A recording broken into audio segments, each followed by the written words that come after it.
दोस्तों falcon and the winter soldier के बाद से हम सब फैन जिस मूवी का वेट कर रहे थे जो कि कैप्टन अमेरिका 4 है, यानी कि captain America brave new world, finally Marvel ने इसका ट्रेलर हमें दे दिया है। लेकिन ये मूवी अभी 2025 में फेब के महीने में रिलीज होनी है, यानी कि 14 फरवरी को। इसमें अभी बहुत ज्यादा टाइम है, लगभग 6 से 8 महीने का टाइम है और इतनी जल्दी इसका टीजर हमारे सामने आ गया है। अब इसके लिए इंतजार करना हमारे लिए बड़ा मुश्किल होगा क्योंकि इसका टीजर इतना अच्छा है। इसको देखने के बाद हम सब बड़ा एक्साइटेड हैं कि क्या इसमें और हमें नए कैमियोज देखने को मिल सकते हैं, क्या हमें कैप्टन अमेरिका यानी कि हमारे स्टीव रॉजर्स देखने को मिल सकते हैं और क्या हमें इसमें विंटर सोल्जर देखने को मिल सकते हैं यानी कि हमारे बकी भैया। ये सब सवाल हमारे दिमाग में घूम रहे हैं और इसमें रेड हल्क को देखने के बाद, जिसका अंदाजा हमें पहले से ही था कि रेड हल्क इसमें मिलेगा, लेकिन इसको देखने के बाद एक्साइटमेंट और बढ़ गया है क्योंकि रेड हल्क कोई और नहीं बल्कि जो कि हमारे रॉस एजेंट हैं जो कि हल्क में आपको देखने को मिले थे, उन्होंने इसमें रेड हल्क का रोल निभाया है। यानी कि उन्होंने भी वो सीरम लिया हुआ है जो उस समय हल्क ने लिया था और उसके बाद उसके अंदर ट्रांसफॉर्मेशन हुए थे उसके जीन्स वगैरह में। इस ट्रेलर की शुरुआत बड़ी धांसू तरीके से होती है और इसकी पूरी की पूरी थीम जो हमें देखने को मिल रही है वो बिल्कुल winter soldier, captain America winter soldier की तरह देखने को मिल रही है क्योंकि सेम टू सेम जिस तरह का इसका पूरा एनवायरनमेंट क्रिएट किया गया है वो same to same captain America winter soldier जैसा है, जो कि देखने में बहुत एक्साइटमेंट होगा क्योंकि हम चाहते थे कि हमें बहुत टाइम बाद इस तरह की एक मूवी देखने को मिले क्योंकि मार्वल धीरे धीरे अपनी मूवीज को, अपने शोज को कमजोर करता चला गया है। लेकिन मुझे ऐसा एहसास हो रहा है कि 2024, 2025 और आगे आने वाला समय मार्वल के लिए थोड़ा बेहतर हो सकता है क्योंकि मार्वल अपने आप को फिर से रिबिल्ड करने में लगा हुआ है। जैसा कि अभी हाल ही में हमें एक टीजर देखने को मिला और 26 जुलाई को डेडपूल एंड वुल्वरीन रिलीज हो रही है,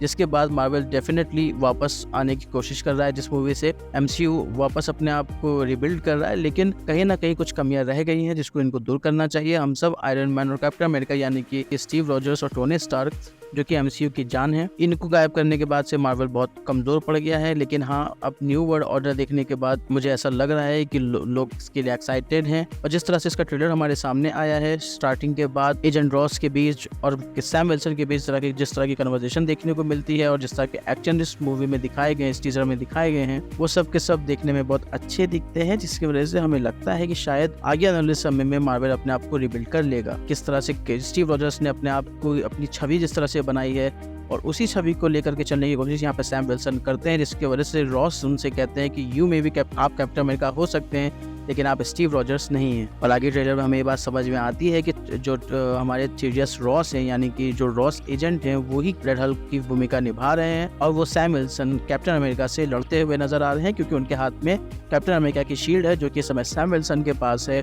जो कि इस समय फैल्कन भी हैं और कैप्टन अमेरिका भी हैं, पर स्टीव रॉजर्स नहीं है। उनसे लड़ते हुए नजर आ रहे हैं, उनकी शील्ड को इतनी जोर से पटका है कि वो जमीन में धंस चुकी है। Captain America, Sam Wilson, falcon के पास शील्ड नहीं है और सामने रेड हल्क खड़ा हुआ है, वो इससे कैसे लड़ेंगे ये बात हमारी समझ के बाहर है अभी फिलहाल, क्योंकि सैम विल्सन के पास कोई सुपर पावर नहीं है, कोई सुपर सीरम नहीं है जो कि हमारे स्टीव रॉजर्स यानी कि कैप्टन अमेरिका के पास थी। सैम विल्सन इस चीज़ का मुकाबला कैसे करेंगे इस बारे में मुझे अभी कोई आइडिया नहीं है। ट्रेलर इसका हमें नवंबर या दिसंबर के आसपास देखने को मिल सकता है क्योंकि मूवी फरवरी में 14 फरवरी को रिलीज होगी 2025 में। तब तक हमें वेट करना होगा। लेकिन हाँ, एक खुशखबरी ये भी है कि 26 जुलाई को डेडपूल 3 रिलीज हो रही है जिसको हम जाकर के अपने पास के सिनेमाघरों में देख सकते हैं और ये मूवी अपने आप में एक माइलस्टोन साबित होगी MCU के लिए। तो टाइम करीब है और हाँ, मैं जल्दी एक वीडियो लेकर के आने वाला हूँ कि डेडपूल 3 को देखने के लिए आपको पहले कौन कौन सी मूवी देख लेनी है जिसकी वजह से आपको डेडपूल 3 यानी कि डेडपूल एंड द वुल्वरीन समझ में आ जाए। तो इसके लिए आप हमारे चैनल को सब्सक्राइब कर सकते हैं। आपको वीडियो अच्छी लगी हो तो लाइक एंड शेयर जरूर करें। आज के लिए इतना ही, धन्यवाद।